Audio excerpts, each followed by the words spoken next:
अस्सलाम वालेकुम रहमतुल्लाहि व बरकातहू। प्रणाम। आज हम एक बहुत ज़रूरी विषय में आज डिस्कस करेंगे, चर्चा करेंगे। वो है, क्या कुरान और हदीस एक है या अलग अलग है? क्योंकि आज और कल के कुछ दिनों से एक बात चल पड़ी है। सऊदी प्रिंस मोहम्मद बिन सलमान, जिसको MBS के शॉर्ट फॉर्म में बोलते हैं उन्होंने एक बहुत ही निर्णायक डिसीजन लिया है काफ़ी सारे इस्लाम के साथ, जो 1400 साल से आज तक नहीं हुआ है। आज तक नहीं हुआ डिसीजन, उसके ऊपर कोई बात भी नहीं कर सकता है। इस तरह के बड़े बड़े डिसीजंस मोहम्मद बिन सलमान, जो क्राउन प्रिंस, उन्होंने लिया है। उन्होंने बताया है कि 80%, 90%, 80 भी नहीं, 90% जो है हदीस है, झूठ है,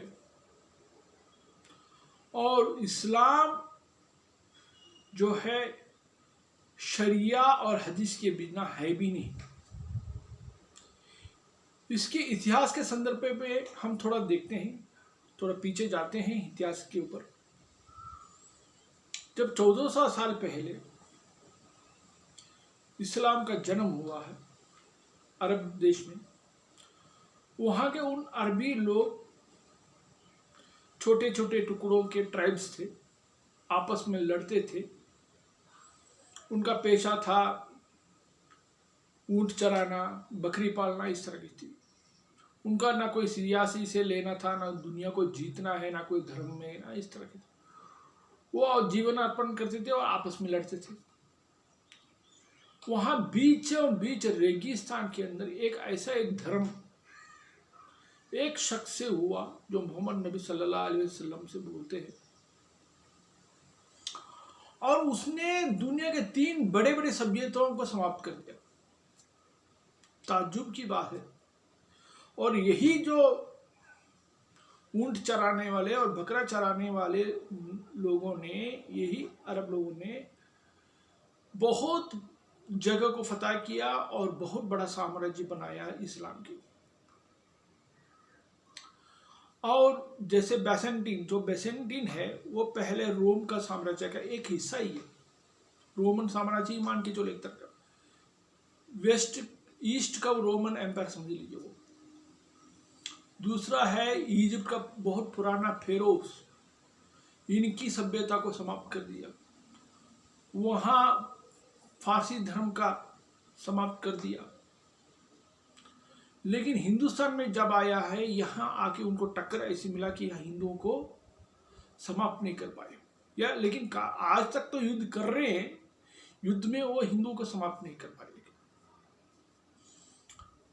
लेकिन एक ताजुब की बात है, इतनी कम समय में इन्होंने इतनी दूरी तक, बहुत दूर तक इस्लाम को फैलाया। काफ़ी शरिया के ऊपर काफ़ी कानून भी लगवाया। और ऐसा नहीं कि लोगों ने पे तलवार से, तो काफ़ी हद तक उन्होंने धर्म को फैलाया, मानता हूँ। लेकिन कुछ खूबियाँ भी होगी या कुछ खासियत भी होगी जिसकी वजह से लोगों ने उसको अपने जीवन शैली में उसको अपना लिया होगा, क्योंकि इस शरिया को अपना लिया है, आज भी अपना रहे हैं। और इंडोनेशिया, मलेशिया जैसे बहुत दूर दूर देश तक भी फैला।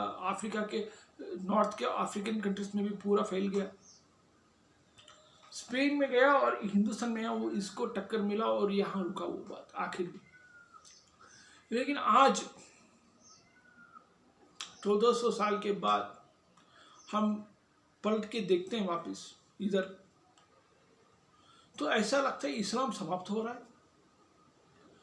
शरिया के बिना इस्लाम कुछ भी नहीं है। देखा जाए, शरिया है तो इस्लाम है, शरिया नहीं तो इस्लाम नहीं है। और अभी दूसरा एक डिसीजन लिया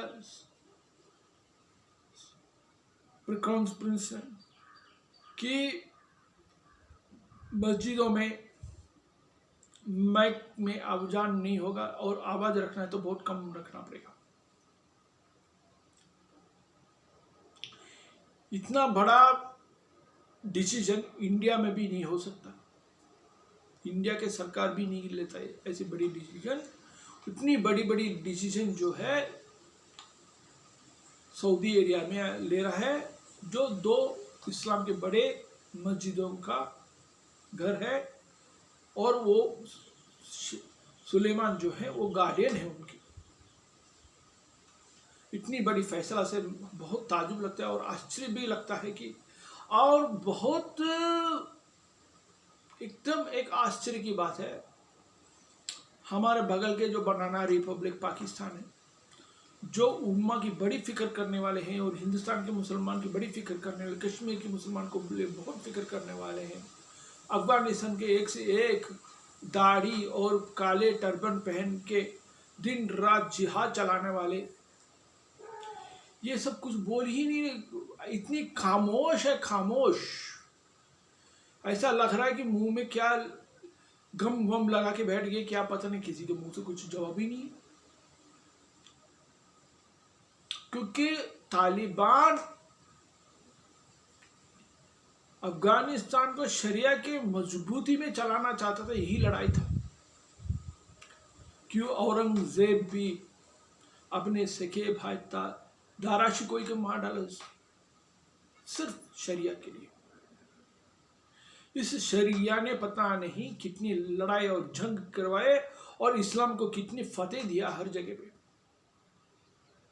तैमूर को ले लीजिए, दुनिया के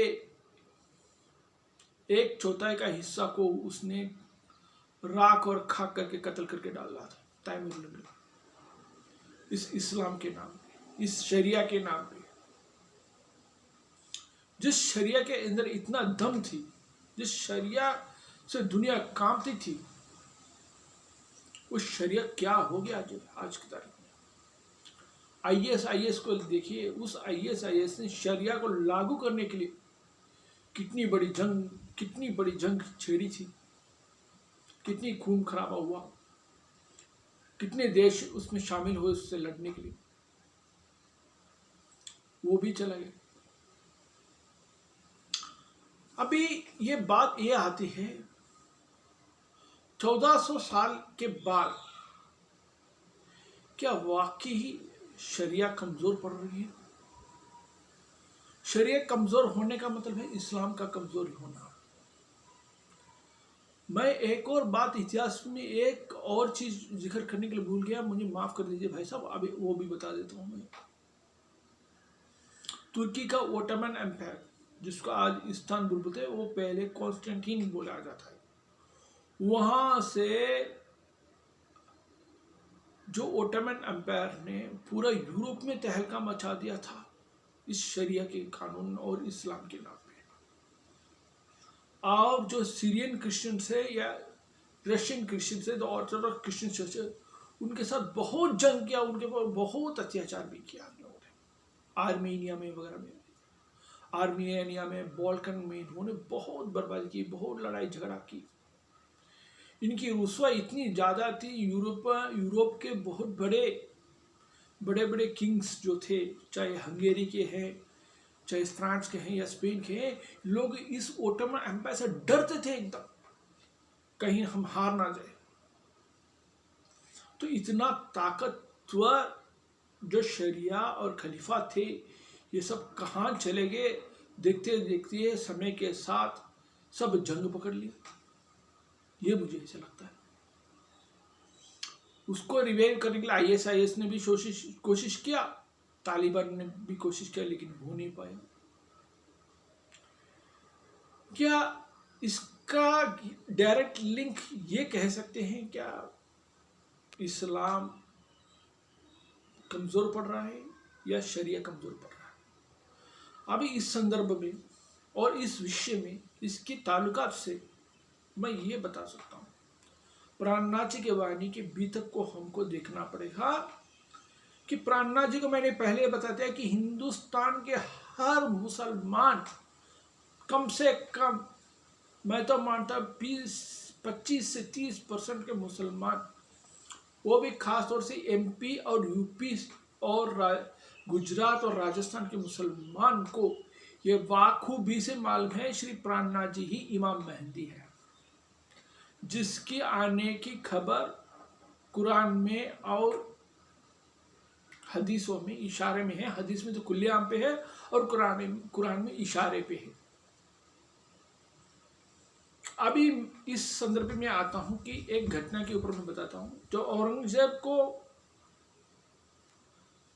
प्राणनाथ जी ने 2 मुसलमान और 10 हिंदुओं को भेजे थे कुरान की सच्चाई को समझने के लिए, उसको सही मायने से समझाने के लिए जब भेजे थे,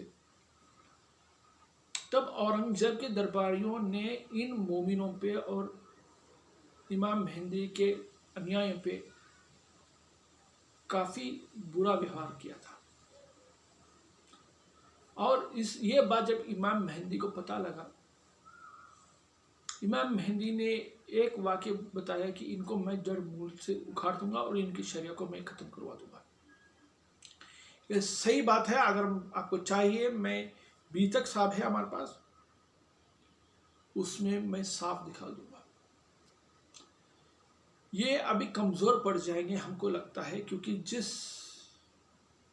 जो शाप, इसको शाप बताओ या इसका आशीर्वाद बता दो, इसको आशीर्वाद भी मान सकते हो, क्योंकि जिस शरिया के बलबूते में इन्होंने दुनिया में लड़ाई झंग और कत्ले उतले की है, औरतों को गुलामी की है, उनको बलात्कार किया है, उनसे बहुत दुर्व्यवहार किया है, इसको शाप नहीं कह सकते, इसको वरदान बोल सकते।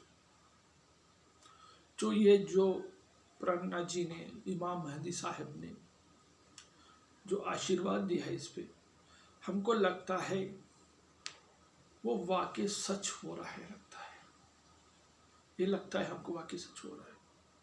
एक एक दिन का जब न्यूज़ आती है, खबर मिलती है हमको लगता है कि प्राणनाथ जी की बात गलत नहीं की, वाकई सच आ रही लगता है। ये दिन आगे आ रहा है। अगर इस चीज़ से मुसलमान भाई को बहुत मन ठेस पहुंचता है, मुझसे गुस्सा मत कीजिए भाई साहब, मुझसे गुस्सा करके कोई बात नहीं है। आप उस कुलजम स्वरूप के किताब और उसके संबंधित वाला किताब जो बीतक साहब है, जैसे आप हदीस से कुरान को रिलेट करके देखते हो और मोहम्मद नबी का सुन्ना को मानते हो, इस तरह से ये जो इमाम मेहंदी का सुन्ना जो है वो बीतक साहब है, उस सुन्ना को भी आप पढ़ के देख लीजिए। फिर बाद में आपको उससे कोई घृणा है, नाराज़ी है, जो भी है, आप उसके साथ व्यक्त कर लीजिए, मुझसे मत बताइए। मैं जो उसमें लिखा है वही आपको बता रहा हूँ। और आपको इससे और बड़ा शिकायत है, इसको मैं जाहिर ना कराऊँ, ऐसा ना कराऊँ, वो तो पहले से मुझसे बहुत बार बताया गया है कि मुझे ये चीज़ें सब जाहिर नहीं करना चाहिए। लखनऊ में भी बताया गया है कि यहाँ कोयम्बतूर में भी, यहाँ भी बताया गया है कि आप इस चीज़ को जाहिर ना करो। आप गलत नहीं बोलते, लेकिन जाहिर मत करो। हम जाहिर जरूर करवाएंगे। आपको पसंद है कि नहीं, आप खुद भी जाहिर करवाओ और बताओ कि इसके लिए क्या किया जाए। आप खुद ही बैठ के बात किया जाए और आप खुद ही निर्णय कर लीजिए कि यह है कि सच है, झूठ है, और उसको बयान आप दीजिए, इसका फतवा दीजिए। हर चीज़ का फतवा दे तो इसकी भी फतवा दीजिए। 400 साल पहले ऐसी इमाम मेहंदी आया है, कुलजम स्वरूप करके एक आत्मवेद दिया है, उसमें कुरान का खुलासा दिया है, बीतक है, उनका सुनना है उसके अंदर। तो ये गलत है, हम इसको स्वीकार नहीं करते। उसका फतवा दीजिए आप बैठ के अपने, तो बात है, फतवा दीजिए। दूसरे माने तो ठीक है, ना माने तो ठीक है। तो ये आपके ऊपर है, इसमें हम दखलअंदाजी नहीं करते। ये जो बात है हम आपको बता रहे, बस इसमें मेरी कोई दोष नहीं है। श्री प्राणनाथ प्यारे की जय, सदगुरु महाराज की जय। जय हिंद, जय भारत। सलाम अलैकुम रहमतुल्लाहि व बरकातुहू।